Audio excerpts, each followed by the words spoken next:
ஏம்மா நிக்கி நிக்கி ஏல நித்திஷ் எங்கே இருக்கீங்க ரெண்டு பேரும்?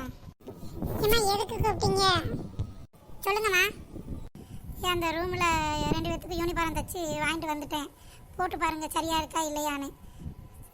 சரியா இல்லைன்னா மறுபடியும் கடையில் கொடுத்து நம்ம மாற்றி தைச்சி கேட்கணும், அட்ஜஸ்ட் பண்ணுவாங்களா என்னான்னு. சரியா போய் போட்டு பாருங்க. சரிம்மா சரி. யூனிஃபார்ம் எங்கே இருக்கு சொல்லுங்க, நான் போய் போட்டு பார்த்துட்டு வரேன். ஏட்டி அந்த ரூமில் தான் செருப்பில் வச்சுருக்கேன் பாரு.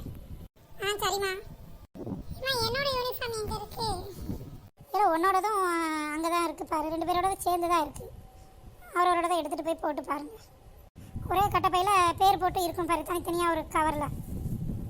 சரிம்மா. டெய்லர் நல்லா தான் தைச்சிருப்பாரு நினைக்கிறேன். அந்த அண்ணாச்சி நல்லா தானே பேசிகிட்டு இருந்தாங்க, நல்லா தைச்சிருவேன் நீங்கள் ஒன்றும் கவலைப்படாதீங்கன்னாங்கல்ல.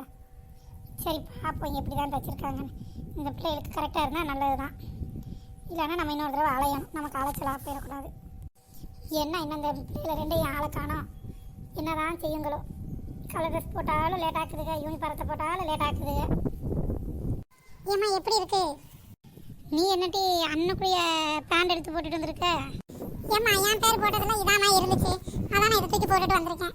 நான் சரி நமக்கு பேண்ட் ஷர்ட்டை தான் போல அப்படின்னு நான் நினச்சிக்கிட்டேன். இது பேண்ட் ஷர்ட் கூட இல்லைம்மா, ட்ரௌசர் மாதிரி தான் வருது. அம்மா என்னைய பாருங்க. என்னல இவ ட்ரெஸ்ஸையா தூக்கி போட்டுட்டு வந்திருக்க? ஆமாம், இந்த டெய்லர் பாருங்க எப்படி தைச்சு வச்சிருக்காருன்னு. எனக்குரியதை அவளுக்கும் அவளுக்குரியதை எனக்கும் தைச்சிருக்காங்க. இப்போ அவள் ட்ரெஸ்ஸை போட்டால் எனக்கு லூஸாக இருக்கும்ல. ஆமாம், அந்த ட்ரெஸ் அவள் அளவுக்கு தைச்சிருக்காங்கன்னா எனக்கு டைட்டாலமாக இருக்கும். அட பேதியில் போவானே, என்ன பேச்சு பேசினா கடைசியில் பாரு பிள்ளைகளுக்கு மாற்றி தைச்சி வச்சுருக்கான். பொட்டை பிள்ளைக்கு பையனோடதையும் பையனுக்கு பொட்டை பிள்ளையும்.